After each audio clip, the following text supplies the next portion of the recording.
Hey, folks, Roland Martin here with Roland Martin Unfiltered. Have a fantastic show for you today. We're here from the Let My People Vote event taking place in D.C., making phone calls to folks all across the country, but especially in Florida to encourage them to vote in that election, but especially when it comes to a constitutional amendment that will provide voting rights to those formerly incarcerated. It is a huge issue where they can actually change the state constitution, so we'll be talking about that on today's show. Also, I was in North Carolina yesterday.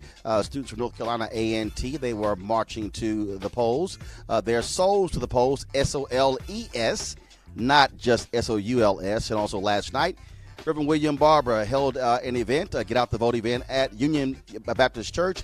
Of course, Bishop Walter Mack. So we had a packed house there as well, encouraging folks, again, to get out the vote in North Carolina, a place that I called, and you hear that speech, Alabama, the 21st century. Also, Donald Trump praised the Republican nominee for governor in Florida as for going to Harvard and Yale, but he called the brother who went to FAMU a thief. We'll tell you how Andrew Gillum responded to that as well. Plus, we'll also deal with Eric Reed. He is not back down from his constant verbal battle with Malcolm Jenkins over the negotiations between the Players Coalition and the NFL as it related to the protest with Colin Kaepernick. All of that and more coming up next on Roland Martin Unfiltered. It's time to bring the funk. Let's go. He's got it. Whatever the miss, he's on it. Whatever it is, he's got the scoop, the fact, the find. And when it breaks, he's right on time and it's rolling. Best believe he's knowing. Putting it down from sports to news to politics. With entertainment just for kicks, he's rolling. It's on go, y'all. It's Roland Martin, rolling with Roland now. He's funky, he's fresh, he's real, the best, you know he's Roland Martin now.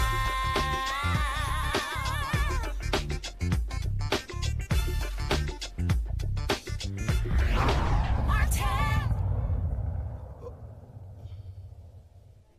Folks, we're 8 days away from Election Day. Voters all across the country will be deciding a number of candidates who will be leading them in local, state, and national elections. Of course, most of the attention has been focused on U.S. Senate races, also on U.S. House races, and, of course, critical gubernatorial races in Maryland, Florida, and Georgia. And, of course, we also have been covering folks who are running for DA as well as other positions, but it was really important, a lot of the constitutional amendments. I was in North Carolina on yesterday for a Get Out the Vote effort, and Republicans there have 6 constitutional amendments, and they say could really change that state. Civil rights organizations, they want folks to vote no on all 6 of those because they want to essentially put voter suppression in the North Carolina state constitution. But a lot of the focus was happening in Florida, where there is an initiative on the ballot that will restore the voting rights to formerly incarcerated. Upwards of 1.6 million people could be affected. But here's the key. It has to pass by at least 60% in Florida to change the state constitution.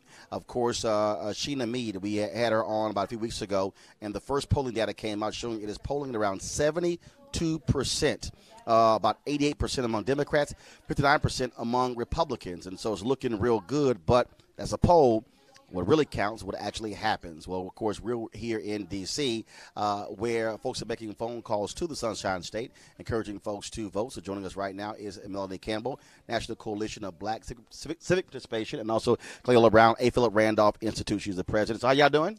Doing great, Roland. So the initiative in Florida, I think, is totally different what we've seen before, because typically what happens is we've seen lawsuits, but in this case you have African Americans who are leading an effort to change the state constitution, and this could really upend and change that state if it passes, to have 1.6 billion people having the right to vote. If you're a Republican running in that state, if you all of a sudden want to run on law and order, you might have a problem. Oh yeah, I just left Florida. You know, I'm a native Floridian from Mims, Florida, so I was able to go home and get on the Let My People Vote bus tour, Get Out the Vote bus tour, all throughout Brevard County, and to tell you, the folks are fired up. But you mentioned it when you first started, that 60% threshold. We need folks to know. That's why we're here making these phone calls. I'm so glad Cleola partnered with us, because you've got to, it's not 50 plus 1. People say, oh, this has got to get a majority. No, 60%. And I don't believe polls. And so everybody down there is really fired up and pushing. So we need everybody, even though it's not too late to join a phone bank. You can do it virtually. You know, we're doing it here in Washington, D.C. We have 30 folks over there at AFL-CIO at Cleola's office. We're really pushing to make sure that everybody knows that everybody can make a difference. And the thing is, if this passes in Florida, it's like folks was out there, it's bigger than Florida. It really changes the dynamic. We know 4 states, as you shared with folks before, are impacted by these kind of really tough, unnecessary laws that were really put on the books to make sure black folks weren't able to utilize our political power. So we need everybody just to push this thing through across the finish line. Cleola, how many folks y'all trying to call? We are calling everybody that answers the daggone phone. We've got predictive dialing that's going on right now, and our folks are on the ground as well. We're going not just to the big cities, but we're in Okeechobee, Lake City. We are all over the state of Florida hanging signs. Even the bail bondsmen are letting us hang the signs up on their buildings, because you meet two people and one of them knows somebody who's been incarcerated. Talk to the other one and they have somebody else that they might acknowledge that they know that needs the right restored. So it's an issue that hits the community hard. We know what the history has been. Our folks have been going to jail for stuff they didn't do for a very long time, and they are sick of it. And this time with this initiative, they are anxious and willing to work to make sure that they get a chance to vote. And Roland, this is it's 13 amendments on the ballot in Florida, right? And we tell folks to vote yes on 4 and no more, because a lot of them are really bundled up together. If you ever heard such a thing, if you vote, you got a couple of those ballot initiatives that if you got 3 things in it, and you have to, and you might like one, but there's 3 things in it. Right? This particular ballot was put on the ballot by the people. The rest of them were done through other kinds of means, but the people put this on the ballot because they got the petitions and did all and went through all of the court cases. And so this is a people's amendment. The people of Florida wanted it on there, and so, but we got, like I say, 60%. We got to push. We got to push to across the finish line. And when you say the people, Desmond Meade Yes. and Sheena Meade, they've been very involved in this. Of course, Desmond served time in prison, and for him, not only do they not have the right to vote in Florida, in his case, he got out, got his law degree, but you can't actually even get a license to be able to work. And look, this has been going on for over 10 years. It took 10 years to get this. To even get it on the ballot. When he walked in my office, Solange Benton with our Florida Coalition on Black Civic Participation introduced us, and so this thing has been going on for 10 years. It didn't just pop up, and so the ability for this to change lives is real. We were in the barbershop in Titusville, Florida, where I was from, and the brothers having conversations in the barbershop, really saying, you know, and many people inside that barbershop cannot vote, and they understand how important it is, and that was the kind of conversation. So the kind of barbershop talk you're hearing, you know, we were out in the park talking to folks who were, you know, in their 80s, and being able to understand how important it is. And Roland, this is, and you know how hard it is to get folks to vote sometimes. In the days that I was on the ground, I did not run into one person who said, I don't know why I need to vote. That's right. I didn't run into one person who said this wasn't a good idea. And that's not normal, you know, in the normal course of things. So this is something really different happening here. And so we were really excited. And in a couple of days, we're going right back down to Florida and help. And if you can't physically come, like I said, you know, you can go to Second Chance. You go to Florida Rights Restoration Coalition and actually sign up to do it from your home. And just dial. A lot of people did that when President Obama ran. People were making phone calls. That's what this is. This is the kind of movement this is. Cleola, one of the things that when I talked to Desmond and Sheena last time we chatted is that, again, people have to understand white folks in Florida who don't have the right to vote. And so they've been able to see sort of that cross, and also being able to reach different communities to get them to understand that or how critical this measure is. Well, you're right on point, because it's not just our community. Even though our community has been impacted the most, when our folks have been hitting the ground and talking to folks, it's everybody who will even stop and say, what did you say about restoring the rights? In the grocery store, at the beauty shop, in the communities of all colors, where this particular piece of legislation keeps so many people from the polls. And they're tricky in Florida. Now, I know that's your state, Melanie. I'm from South Carolina, so it's just as bad sometimes. But on this issue, it has crossed the color line, because so many folks have served time that did not commit the crime. But more than that, they're wanting to get in to make the change. And I think this time it's going to work. They also have been very much involved in getting social justice folks involved. I know John Legend has been down there. Yes. I connected Boozy with them as well, other artists as well, because several of them have served time and can't vote. Absolutely. And this has been a real coalition, and you've been really helpful, you know, throughout all of this. And I was down in Florida, in Orlando. You know, Michael Baisden was out there pushing the issue. The AME Church has been big. This fraternal phone bank organizations that we're doing too. together is a coalition effort. APRI and Coalition, Urban League, the sororities. It's a mix of folks that have joined together, and folks that just continue to push this thing. So we got 8 days. All right, and again, for folks who don't know, so this is one of the signs here. They have, of course, vote yes for 4 second chance, hashtag yes on 4. And if you go to secondchancesfl.org to get more information as well. And again, they're not taking anything for granted. That's right. Because, again, requires 60% of the folks voting for it in order to change the state constitution. Last question for both of you. We have the initiative, of course, is also on the ballot in Michigan that when it comes to gerrymandering. I do believe that if this measure is successful and it passes, then it is going to cause progressives to wake the hell up and to realize what conservatives have always done, use ballot measures to change things. And so imagine then, I keep making the point to all these folks out, these progressive billionaires. Look, you got Alicia Reese sitting there in Ohio who's been trying to get that Bill of Rights passed to put the right to vote in the Constitution. Also, other states that also could be looking at restoring folks who are formerly incarcerated. It may not take them 10 years. They may be able to get enough signatures to have it on the ballot in 2020. If that's the case, you might see this spread like wildfire across the country, because once it's enshrined in the state constitution, legislature can't take it out. That's right. And you have done such a good job of making the issues clear after people have spoken about it. So for what you've done, my brother, thank you. Because people are watching and they're repeating what you say as far as explanations across the country, not just in Florida, but across the country. What you're doing is important. What your show does is important. So I wanted to thank you personally. I appreciate it.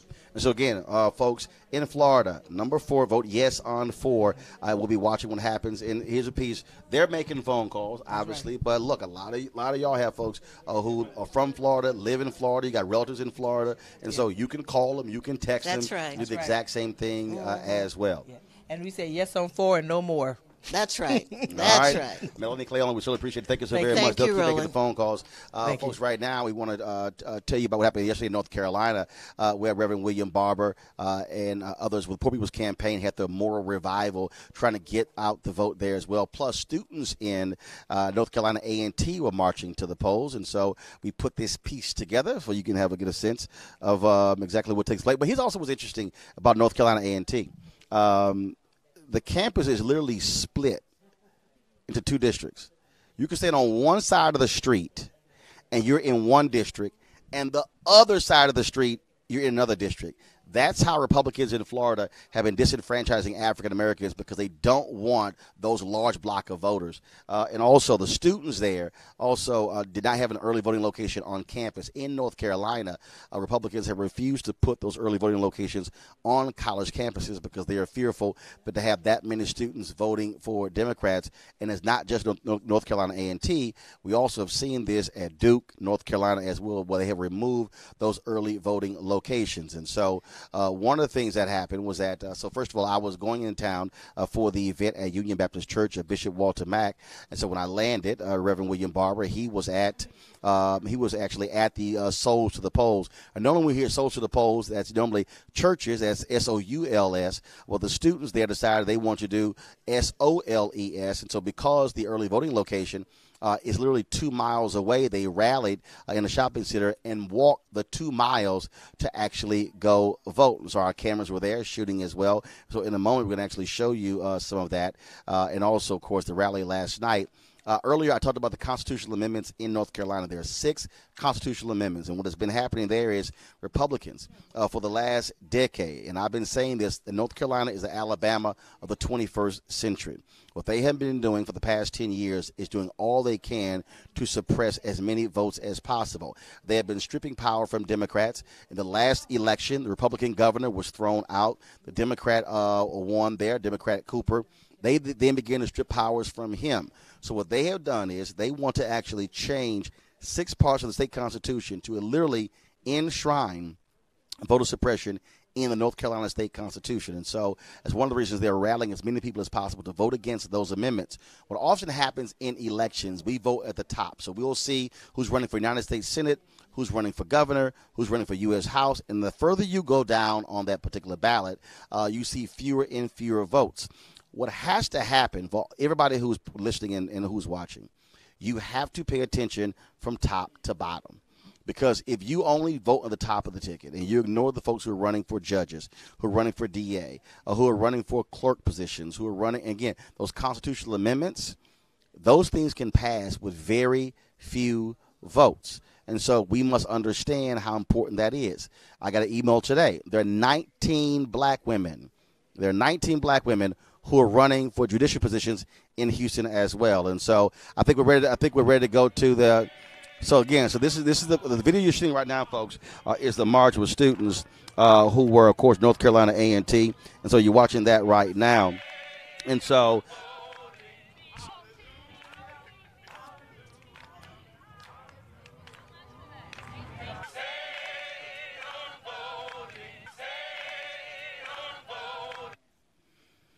All right, folks. So that was, of course, in the daytime. But then, of course, we went to the church last night at Union Baptist Church in Winston-Salem, North Carolina, where, of course, a Get Out the Vote rally was held. It was a packed church service. Folks were all there, and about 20 or 30 elected officials were also there. Now, they wouldn't allow them to actually speak, but they did, of course, have them in attendance as well. And so here's some of that event last night.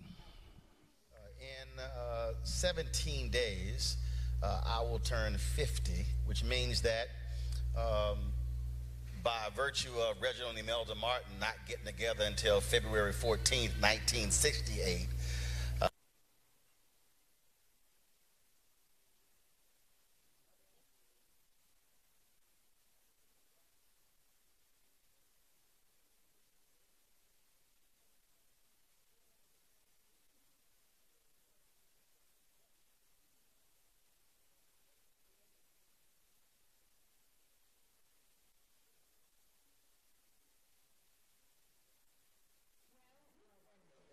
all right, folks, having some difficulties when it comes to that video. We're going to fix those in just 1 second, but let's do this here. Guys, come on. Let's bring my panel out. So come on out. Avis Jones-DeWeaver, Eugene Craig, and also Michael Brown. And so go ahead and get all of you seated. And so I think we have our video issue fixed. Let's go ahead and show you what took place last night at Union Baptist Church. In 17 days, I will turn 50, which means that by virtue of Reginald and Imelda Martin not getting together until February 14th. Okay, don't know what's going on, folks, with our tape machine, but let's get that fixed. But right now, let's go. I want to go to our panel first. So again, Michael Brown, of course, formerly with the DNC Finance Committee, Avis Jones-DeWeaver, leadership strategist, Eugene Craig Organization. Again, you have folks back here who are obviously making phone calls and to get folks out to vote. And it's very interesting when I hear some people who are saying, Look. I had one guy who was on Twitter. He said, well, if the candidates are not speaking to my issues, I'm not voting. I said, dude, you do know there's more than one person on the ballot. Yeah. I'm like, you can't act like there's only one person running. I said, you can't convince me that there's nobody running where you live that will keep you from voting. It's crazy. I dealt with that with a couple of my buddies. I'm like, look, there's a full ballot, up and down a ballot. I mean, everything from local up to federal office. In Maryland, we have a very important governor's race. There's no reason not to vote. Even if the candidates don't necessarily, quote unquote, represent your values or the issues that matter to you, you can always write somebody in and get a movement started. Absolutely. I mean, I always take those excuses with a grain of salt. I don't actually, to tell you the truth, I don't accept them as truth. I feel like maybe that person is too lazy to even look to see what are people's positions. Because clearly, if you have something that is important to you, you need to figure out where people stand on those issues. And right. Even beyond that, you need to understand that if you are not part of the process, you are still going to be subject to whatever happens as a result of that election. So just by the mere point of trying to have some say in designing your own destiny, you need to vote. 140 million people in the last election did not vote, Michael. 140 million. Reverend Barber, and again, hopefully when we had this video, he said last night in his speech, he said, understand that Trump won with 77,000 votes. Yeah. He said 77,000 votes in 3 states. He said that's who elected Donald Trump. And that 140 million or so is basically a third of our population. I mean, that's just a shame. I mean, you go to other developed countries in the world, and they don't have those kind of percentages. Their percentages are obviously much, much, much higher. And, Avis, I have to co-sign with what you said. When people say that kind of stuff to me, and Eugene, you had the same experience, it makes me kind of angry. I'm like, why are you finding an excuse not to vote? Yeah. I mean, I'm saying, look, if you're having a problem finding a babysitter, I think I said this a couple of weeks ago, find one. If you need me to watch your kid while you go, I'll watch. Right. If you need a ride, I'll take you. And you should always take other people with you to the polls. Don't go by yourself. There's going to be something, and you're so right, the consequences of elections. Doesn't matter whether you don't vote or not, they're still going to impact you. Yeah. And then you're going to sit at home, Monday morning quarterback, complain, oh, my vote wouldn't have mattered anyway. It absolutely would have. Roland talks about the 77,000 that elected Trump. He didn't even win the popular vote. Yeah. He won the Electoral College by 77,000 votes. If people had gone to the polls, who knows what would happen. Well, first of all, we saw it here in Virginia where it was a tied race, and it was decided by a coin flip. Yeah. And the Republican won over the Democrat by a coin flip, and that's how Republicans were able to keep the majority in one of the chambers. Yep. A coin flip. Which could have been totally avoided if you turned out a couple more voters. I mean, you go back to 2016. Literally one more. Every vote literally counts. Absolutely. I mean, you go back to 2016. I mean, you turn out 20,000 more voters in Detroit and Flint, and you turn out another 100 or so thousand more in Miami and Orlando. I mean, we're looking at we don't have to deal with travel bans. We don't have to deal with a constant assault on our rights and our way of life daily by this administration. Absolutely. I don't see how anyone, quite frankly, right now can live through what we've just seen in this society, not just over the past 2 years, hell, over the past week. 72 over hours. the past week, and have the nerve to sit up there and say, I'm not going to vote, if for no other reason than to send the message that what you are witnessing now is not acceptable. It is disgusting. And to just at least register your disgust with the current status quo, you need to get out and vote. I do want to talk about these constitutional amendments because obviously they're making phone calls as it relates to the amendment in Florida. But again, Michael, when I look at North Carolina, the time that we spent there, I mean, again, what Republicans have done there is sickening and despicable. And Republicans are saying nothing. Black Republicans as a group saying nothing. And what they have been doing is so shameful, stripping power, stripping the ability to appoint folks by the governor because it's Democrat. They were so shameful that in the last election when the Supreme Court flipped 4-3 in favor of Democrats, they literally floated an idea to strip most of the power from the Supreme Court, that's supposed to be the highest court, to the court below the Supreme Court because they held a majority there. That, to me, is absolutely crazy. And you can do that when you have more seats in the state legislature. And a veto-proof. And a veto-proof right. majority. And, again, when Eugene talks about there's more than just one race on the particular ballot, you have to pay attention to all that. And, again, folks actually, also hold on, let me add one more thing. They were so diabolical that they changed the judicial elections this year to partisan. Wow. Solely, no, only for this year. Only for this year, and plan on saying after this year, it goes back to normal. I mean, that's sort of the games they have been playing in North Carolina. I mean, this is, to me, is out of the Ross Barnett book in Mississippi, the George Wallace book in Alabama. This is absolutely Jim Crow politics. And when the federal court blasted them for their voter ID law, they cited Jim Crow era, what's happened in North Carolina.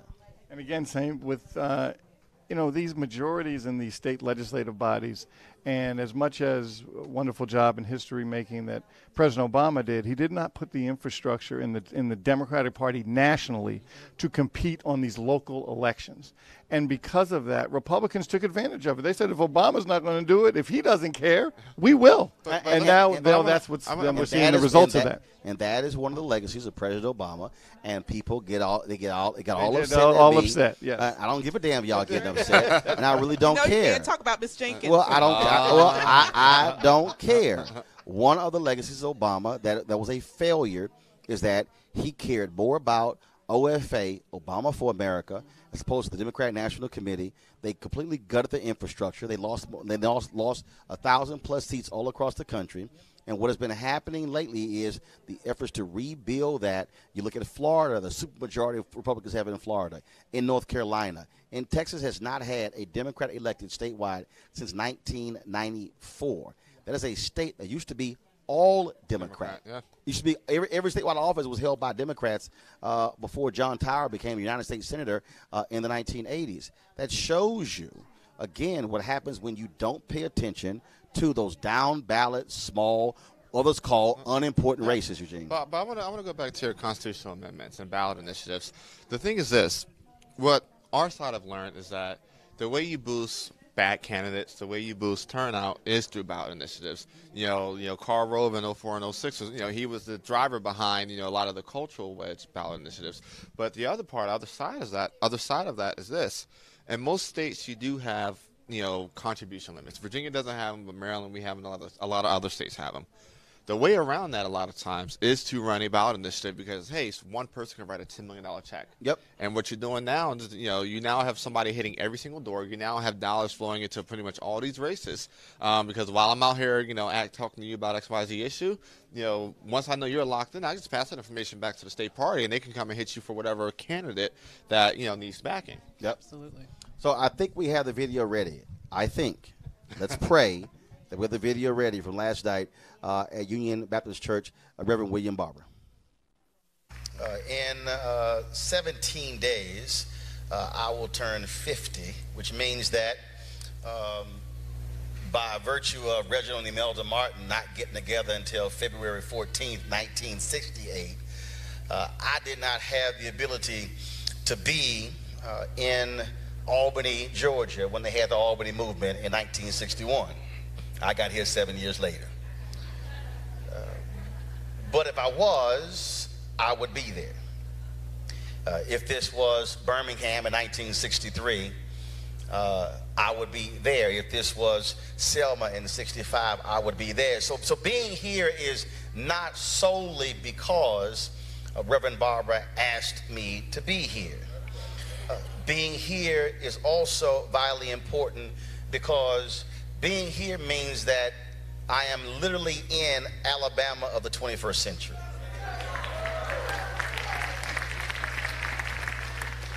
Anyone who understands history, when you look at interposition, when you look at nullification, when you look at all of those efforts that were put in the way to keep black folks from being fully free Americans, North Carolina has operated in the exact same vein as Alabama and Mississippi, and you might as well say Republicans in this state are walking in the same vein as Ross Barnett in Mississippi and George Wallace in Alabama.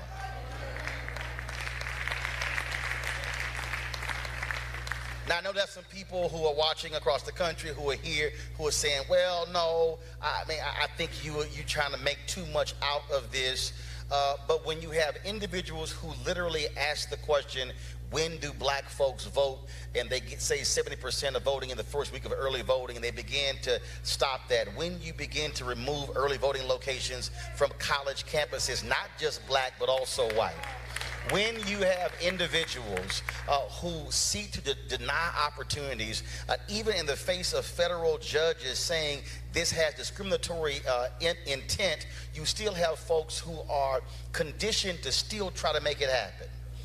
You're operating in the same nation where Texas is watching North Carolina, and 5 federal judges ruled that it was discriminatory, the voter ID bill they had in my home state of Texas, and yet the Obama administration sided with the plaintiffs, yet the Trump administration sided with Texas when it went to the Supreme Court. When you begin to look at folks who are so mad and angry that they lose in this state, the Supreme Court 4-3, then they want to give more power to the court below the Supreme Court as opposed to the Supreme Court, that shows you to the extent folks are going to go to steal power.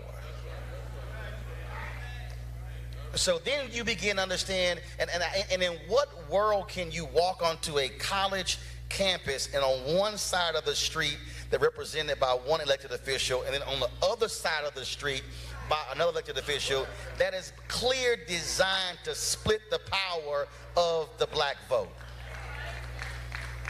Waller County in Texas doing the exact same thing. The Prairie View A&M trying to keep those HBCU students from voting. And all of these things are happening, and I am literally watching as many of us are slow walking through life somehow saying, well, it's really not that bad. But tell me it's not that bad when you can't fund education for your children. Tell me it's not that bad when it comes to resources and hospitals and health care. When it comes to all of those things, I dare say this generation has gotten us only stop going to MLK events and celebrating him as some civil rights bobblehead, and understand that he did his job, and it's now time for this generation that still has breath in their body, still has power in their legs, to stand up and say, as long as there is injustice, as long as there are folks who are trying to attack us and deny us, we will not stand silent and allow it to happen, not in this city, not in this state, and not in this country. You have a right to stand up to be a full, free American. You have the right to demand justice, and I dare say to anybody who is unwilling to fight, you better listen to my frat brother Burton Woodson Tandy, who said we will fight until hell freezes over, and then we will fight on the ice.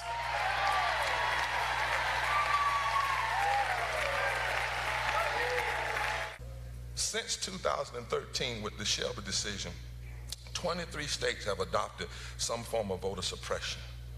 Since 2010, 26 states. That represents 54% of all African American voters in those states. Over 50% of the United States Senate, nearly over 50% of the United States House of Representatives. Since 2010, way before Trump. That's why we can't just vote about him. Way before Trump was on the ballot.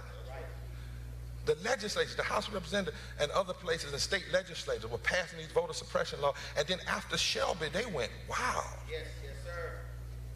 President Derrick Johnson is here fresh from a victory just a few days ago in Tennessee. I mean, they have gone voter suppression to the extreme. Yes, sir. Right? In Georgia, the Secretary of State who's running for governor has blocked 53,000 from registering to vote. And you hear that number and you say, oh my, well guess what? Since 2012, he has canceled 1.4 million. Before we ever heard about Trump, he canceled 1.4 million voter registrations. And he canceled 670,000 in 2017 alone. Gerrymandering, districts, state voter suppression. There are 16 states, 16 or 17 seats in the United States House of Representatives, according to the Brennan Center, that if it wasn't for gerrymandered districts that stack and black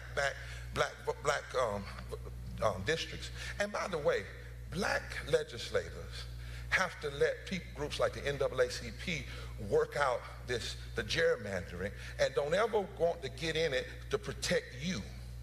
Because we don't need these seats where you got 70% black voters so you don't ever have to run again. And then you got all these other black voters that we could use to be a coalition between black and white people to elect candidates of our choice. Because in the legislature did that. They said, we're going to help you. We're going to do what's in North Carolina. And they packed all these black voters in the black district, but the goal was to bleach and drain progressive votes out of other places so that they could not be a coalition. But there are about 16 seats that Brennan said if it wasn't for gerrymandering, they wouldn't even be in the category they're in terms of political party. And Donald Trump won by 77,000 votes. 77,000 votes. I said that in a place one time and 3 preachers cussed. I had to pray for them. Huh?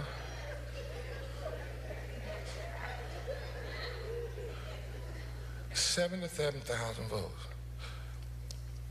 He won by 30,000 votes in Wisconsin. Well, he didn't win. Let me tell you. He was selected by the Electoral College because he lost by 3 million votes in the popular. And that's only happened 3 times, other times in history. George Bush and Rutherford B. Hayes in 1877. But 77,000 votes. Now in Wisconsin, he so-called won by 30,000 votes. But Ari Berman says there were 250,000 black votes suppressed in Wisconsin. And white too. He won by 10,000 votes in Michigan, but there were 100,000 black people in Detroit that were registered, didn't even vote. Oh, wait a minute, we're coming to North Carolina. Don't come to North Carolina because it's worse than Michigan. Trump won by less than 170,000 votes in North Carolina, and 500,000 black folks stayed home that were already registered.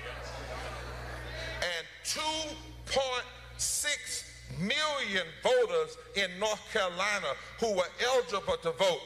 2.1 million of them registered, didn't vote. Now, that does not mean we then say, well, don't worry about the voter suppression, just vote. Voter suppression is wrong, and voter apathy is wrong too.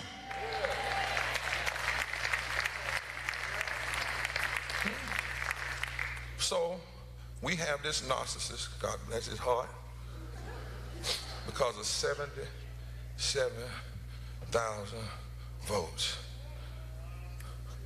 This man got a microphone to say all the vile stuff he said because of 77,000 votes. He's got the ability to sign a tax bill to cut $2.3 trillion from people and from programs that's going to put Medicaid and Social Security in jeopardy because of 77,000 votes. He has the ability to sign a piece of legislation that took our military spending to over 60%. We spend 60 cents of every discretionary dollar on war and only 15% of discretionary dollar on education and health care. The average CEO of military contractors earn $19.2 million a year when an average combat soldier on the front line earns less than $30,000 a year, all because of 77,000 votes. Huh? His Secretary of Education is cutting billions of dollars from education because of 77,000 votes. He's brought a group of clergy in and around him, you know, like Jeffers and Falwell, and they are teaching him that the only moral things you ought to be concerned about, Mr. President, as long as you're against abortion, against gay people, for prayer in the school, and for tax cuts and for guns, that's what God is really caring about. Right. When the fact that the Bible is clear what God is caring about. Luke 4, the poor, the brokenhearted, the blind, those made to feel unacceptable. Matthew 25, when I was hungry, did you feed me? When I was a stranger, when I was an undocumented immigrant, did you welcome me? When I was sick, did you care for me? But because of 77,000 votes and 2 million people just in North Carolina, and over 107 million Americans that could have voted but stayed home. Stayed home. And because they stayed home, 77,000 votes. These are critical times, and if we ever needed to vote, we sure do need to vote now. I don't know if Republicans are going to go to the poll. I don't know if Democrats are going to go to the poll, but I know the sons and daughters of Harriet Tubman and Frederick Douglass and Martin Luther King and Rosa Parks. We better go to the poll. All right, folks. Again, that was last night. And tonight, in about 30 minutes, there'll be another rally taking place in Greensboro, North Carolina. And so if you check out the Poor People's Campaign, they'll live stream or go to the Facebook page. You can actually see that as well. Folks, Florida was in the news today. Of course, the orange one decided to tweet about the race. And so he decided to talk about Ron DeSantis trying to help his campaign. And so he sent this tweet out. It's kind of weird. He tweeted, in Florida, there's a choice between a Harvard, Yale-educated man named Ron DeSantis, FL, that's his Twitter handle, who has been a great congressman and will be a great governor, and a Dem who is a thief and who is mayor of poorly run Tallahassee, said to be one of the most corrupt cities in the country. I want to go to our panel here. So I guess we can praise DeSantis for going to Harvard and Yale, but I guess we call the HBCU graduate a thief. Man, that's a trash tweet from a trash president. That is a trash tweet from a trash leader. I mean, if we even call him a leader. I mean, it's crazy. I mean, FAMU, our HBCUs on many levels compete with Ivy League schools and better than Ivy League schools, provide a better experience than a lot of the Ivy League schools. But to try to make that comparison, I mean, that's not a dog whistle. That's a dog hollering. Absolutely. I mean, first of all, if anybody has watched the previous debates, I would say, if anything, I almost feel sorry for Harvard and Yale, because that has certainly depressed their value in terms of what you would think that they would produce in terms of a graduate. So, it is obviously, as you mentioned, a dog whistle from a campaign that started from the very beginning with alludes to racism in terms of monkeying it up and his known consortium with white supremacists. So he's just continuing down the gutter as we can expect from him. Michael Andrew Gillum responded on Twitter, there's a choice between having the courage to at the person you are trash talking or not. Real Donald Trump is howling because he's weak. Florida, go vote today. Well, I'm glad to hear him take the high road as usual. I mean, he's a classy person and a classy candidate. I'm a proud dad of FAMU students. My twin sons went to FAM, so I have a lot of respect for FAM students as well as for the soon-to-be governor. But this is what we're seeing behind us too, Roland, with Melanie Campbell and the Black Civic Participation is what we used to do. We used to sit around in our living rooms. At least I used to watch my grandmother have phone banking folks. People would get a phone, and they sit in the corner of the living room. She would serve tea and sandwiches, and people would just call their neighbors and say, I hope you're going to get out to vote. And that's what this is all about, not just for the Florida elections, but elections all over this country, up and down the ballot. So I'm glad to see that Melanie is keeping up the good work, and I'm glad you decided to host the show here in her offices. That's going to be a lot of campaigning. The White House has announced Donald Trump is going to hit. He have 11 rallies in the next 8 days. Also, President Barack Obama. Wait a minute, doesn't he have a country to run? Yeah, no kidding. And so, again, 11 rallies in 8 states. You don't mean President Obama also is hitting the road as well. He was in Georgia campaigning for Stacey Abrams, and so we're seeing that as well. And interesting today, former President Jimmy Carter came out and said that Brian Kemp, who, of course, who was Secretary of State, who's running for governor on the Republican side, should step down as Secretary of State. Previously, they have done so. And so, perfect example, again, where Carter trying to lead now. Like you're saying it right now, it would have been great to say this a month or 2 months ago. But again, to have the person who is Secretary of State still governing the elections when they're running for governor, that's trash. Yeah, I agree 100% with you. I mean, you cannot self-deal yourself. You can't self-deal yourself. I mean, the thing is this. Even let's say Kemp wins, right? The next 4 years of him as governor is going to have a huge shadow over it. Because essentially, you self-dealt yourself and stole the election. That's going to be the narrative. Mm-hmm. And with that narrative, you get nothing done as a governor.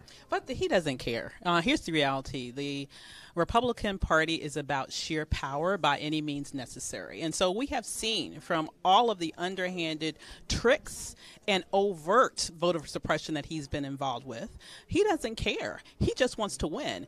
And I would say right now, if Stacey Abrams does not win on election night, I would have her contest that victory, the loss, because I do not trust him to oversee a fair election. He's clearly looking to build in an advantage for himself, and he's not going to do anything. Absolutely. It's probably going to go to a runoff. Because you have 3 candidates. There's 3 candidates in there, and if nobody gets 50% plus 1, then we were dealing with a whole nother guess, roughly month. I mean, so we have runoff there. We have runoff from Mississippi at the same time. I Mike want you Espy. guys to respond to this. Today, of course, Attorney General Jeff Sessions was at an event Judicial Watch was sponsoring. And as he was about to speak, you had a couple of individuals who were seated there who decided to let their feelings be known to Jeff Sessions, and this took place. I was hungry, and you did not feed me. I was a stranger, and you did not welcome me. I was naked, and you did not clothe me. I was a stranger, and you did not welcome me. I thank you for your comments, and Prison, and you did not visit me. Brother Jeff, as a fellow United Methodist, I call upon you to repent, to care for those in need, to remember that when you do not care for others, you are wounding the body of Christ. well, thank you for those remarks and attack, but I will just tell you we do our best every day to fulfill my responsibility to enforce the laws of the United States. Exercising history, exercise of religion.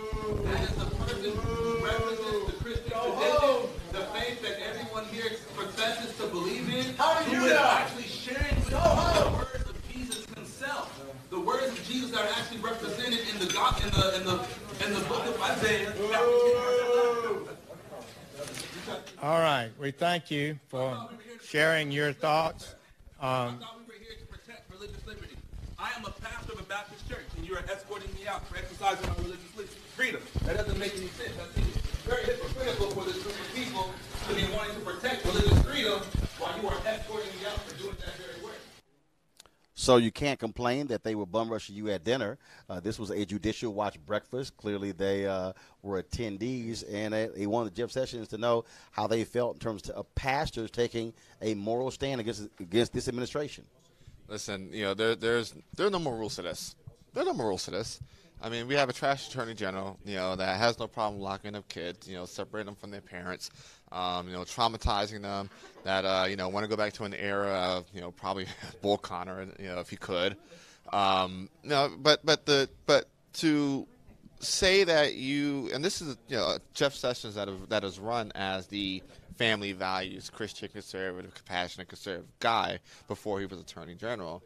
To have pastors that took the moment they had with you to express their displeasure and have them escorted out and arrested, that goes beyond reproach. Mm-hmm. But one more time, there's no more rules to this game. When we talk about no more rules, Newsweek is reporting that Jared Kushner and Ivanka had to persuade Trump to condemn anti-Semitism in the shooting over the weekend at a synagogue in Pittsburgh, 11 who were killed. And you have a president who chose to keep campaigning. On one hand, he says we need to be uniting and healing, but then, of course, he follows that up with crazy tweets. This man does not have the capacity to even remotely bring healing to a country, to bring words that will somehow bring folks together. I mean, his whole MO is divide, divide, divide. The attacks about enemies of the people with the press. Maybe we can go down the line. This is exactly where he is, and Republican leadership will say nothing. Absolutely. It's not just where he is, it is who he is. This man is clearly a narcissistic psychopath. It is impossible for him to have empathy for someone else. You should not have to be told, okay? When 11 people have been murdered in their house of worship, you should not have to be told to express empathy. You should not be someone who can only express empathy when you're reading it off a teleprompter. This is someone who does not care for anyone or anything beyond himself. And you're right. He has no capacity to bring the nation together because he has no desire to bring the nation together. And the only thing that's going to matter is when we wake up next Wednesday after Tuesday's midterms. The only thing that will matter for the Republicans that are left with their seats in the House, you will see them saying, oh, now we have to be civil. Let's now turn the page. We had a tough election cycle. And then that's what the hypocrisy is going to be all about, because they're now knowing that 2020 is coming, and the way to keep their seat is not to get on the coattails of this guy, because they're going to see that he doesn't have any coattails, and that's what's going to change the dialogue. You can't talk about unifying the country and not call your two predecessors, your two of your last three immediate predecessors that had pipe bombs sent to their house that just happened to be intercepted by the Secret Service. You can't pick the phone up. You can't pick a call. You say, "Oh, we're going to pass on that." I mean, that's crazy. That's bananas. He doesn't care. I mean, that's the point. He doesn't care. I mean, you can have disagreements with folks. And speaking of not caring, of course, obviously, the tragedy that took place over the weekend in Pittsburgh has stunned so many people. Again, 11 folks in the synagogue gunned down by a white domestic terrorist. But another white domestic terrorist last week was close to doing the exact same thing at a black church in Kentucky. But it wasn't for that church door being locked and him not being able to get in. That was how the tragedy was averted. I want to give you a little more information about the two black folks who he did kill in a Kroger. He couldn't get to the church. He chose to then go in and shoot this black couple in the Kroger. First off, one of the victims, Maurice Stallard, 69 years old. He was shopping with his 12-year-old grandson for poster boards when he was shot by this white domestic terrorist multiple times. Stallard was a military veteran and retired General Electric employee. He also is the father to Kelly Watson, Chief Equity Officer to Louisville Mayor Greg Fisher. The second victim was Vicki Lee Jones, 67 years old. Jones attended Western Kentucky University for a couple of years where she met her future husband, George Jones, who died of cancer in 2010. She also retired from the VA hospital where she worked as an office administrator.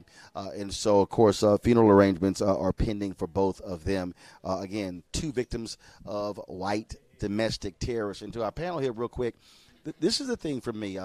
Morning Joe all of a sudden decided to focus on white supremacy today. I'm like, appreciate that. It took y'all a long damn time. But the bottom line is we've been saying this for the longest, what is happening. And you have folks in this country who are in this administration, they want to focus just on Islam. But the reality is we've seen a significant surge in white domestic terrorists, but they want to call it something else. We are going to call it exactly what it is. And you know what's interesting, and I'm not a psychiatrist or a psychologist, but the titles of, oh, they're crazy, they're wackos, there's something wrong with them, always goes to folks that don't look like that their skin is not brown. It always is something must be wrong with them. But if it's a brown-skinned person committing these kind of acts, they're doing it for a particular political reason. It's the exact same thing. When you're calling it domestic terrorism, Roland, that's exactly what it is, and we should call it that. Absolutely. And here's the thing. We have always in this country, the majority of terrorist activities have been put in place by right-wing domestic white supremacist terrorists. This is not something that is new. It's always been this way. And we've seen an increase of it. You're right. So while there is this big sort of overreaction, you're exactly right, and different characterization of acts that are committed by people who are brown or black or of a different religion, when it comes to white male terrorism, that, quite frankly, is homegrown, good old-fashioned American terrorism that we've known for centuries. Absolutely. I mean, if you're looking at every massive shooting, from school shootings to adults, letting off bullets. I mean, then very rarely is it a person of color or a person of the Muslim faith. It's typically your average white boy that decided to let off some bullets, let off some steam. All right, folks, going to go to the break right now. When we come back, we'll talk about life and legacy of a hugely important playwright when it comes to feminism, especially black feminism. That's Ntozake Shange. We'll talk about her next right here in Roland Martin Unfiltered.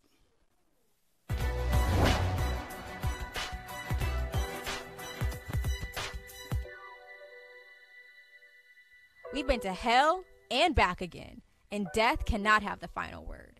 Actor Ozzie Davis.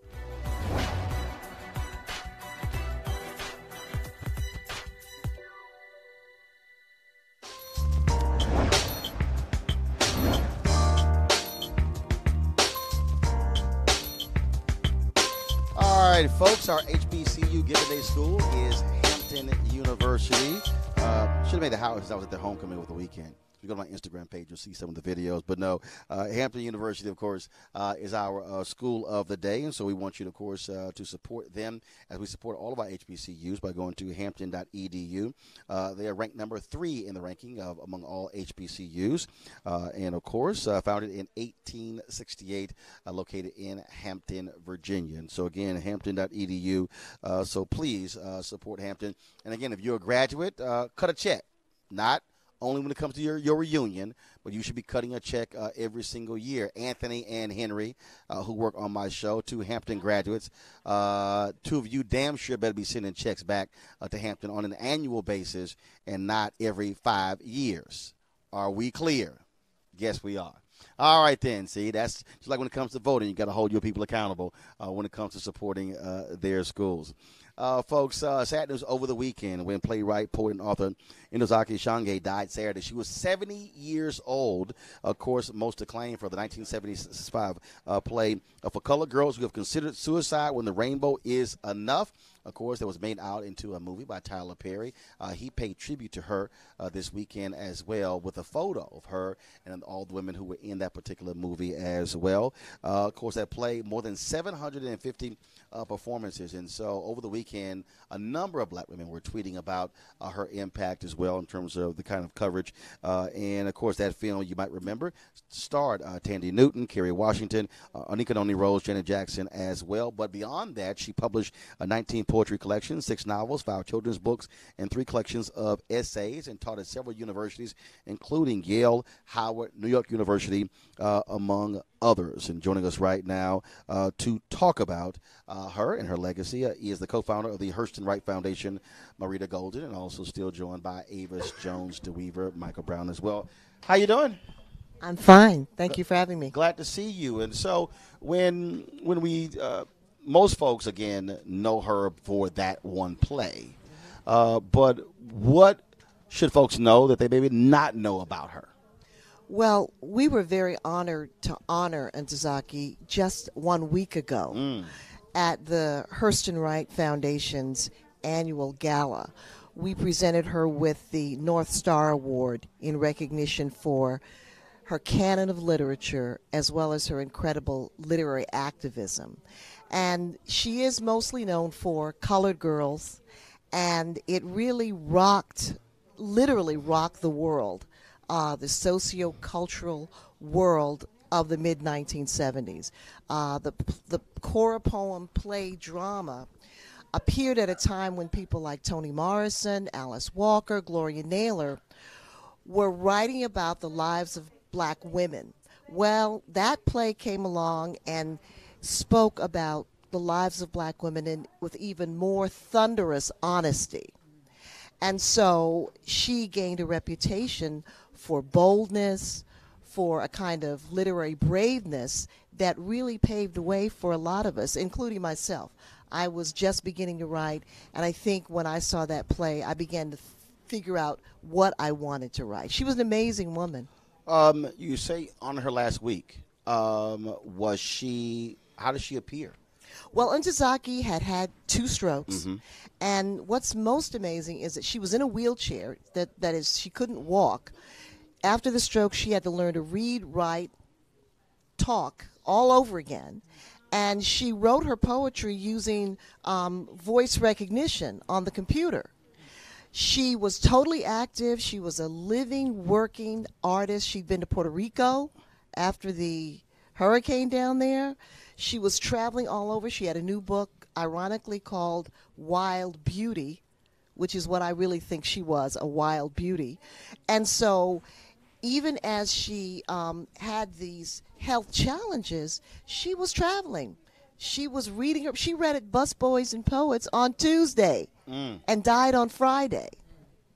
So she was an incredible model of the power of art to allow you to overcome challenges. She suffered with bipolar around that, and she had some dark periods, but her art was something that she hoped would always help her move mountains. Avis, again, there were a number of sisters who were tweeting over the weekend just talking about her place when you talk about black feminism. Absolutely. It's so important. I love the word that you use, boldness, honesty. You know, it was groundbreaking to see yourself in her work and to see people that you know in her work, because so often Black women's experiences are not centered in our society. In many respects, it's invisible.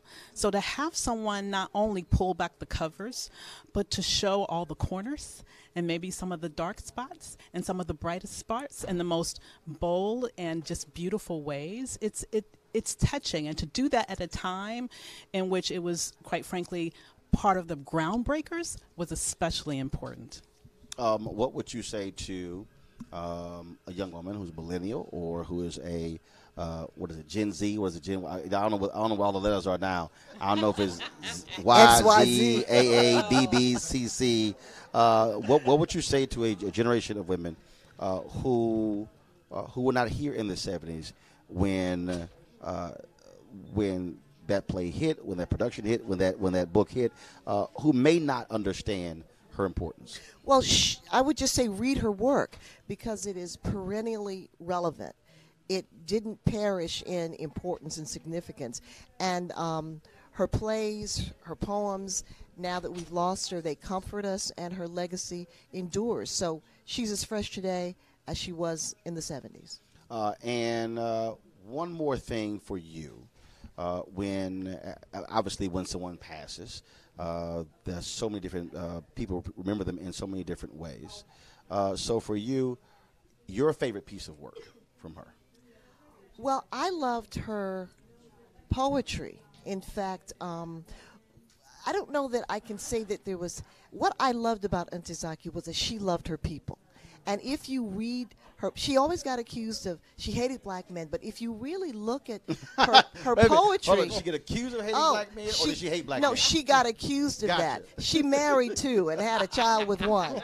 So she didn't hate black men.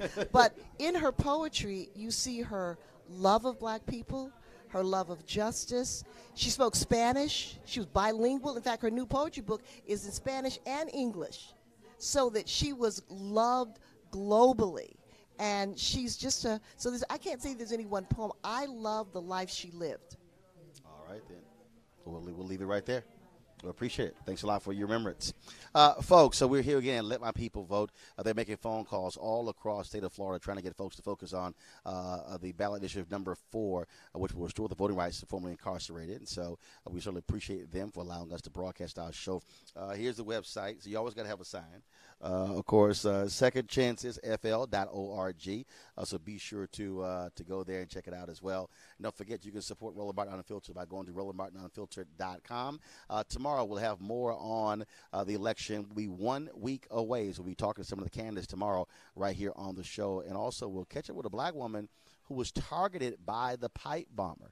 Of course, beyond President Barack Obama, Bill Clinton, Hillary Clinton, and others, he was also targeting journalists. And the FBI is also saying that potentially he had a list of 100 people he was targeting.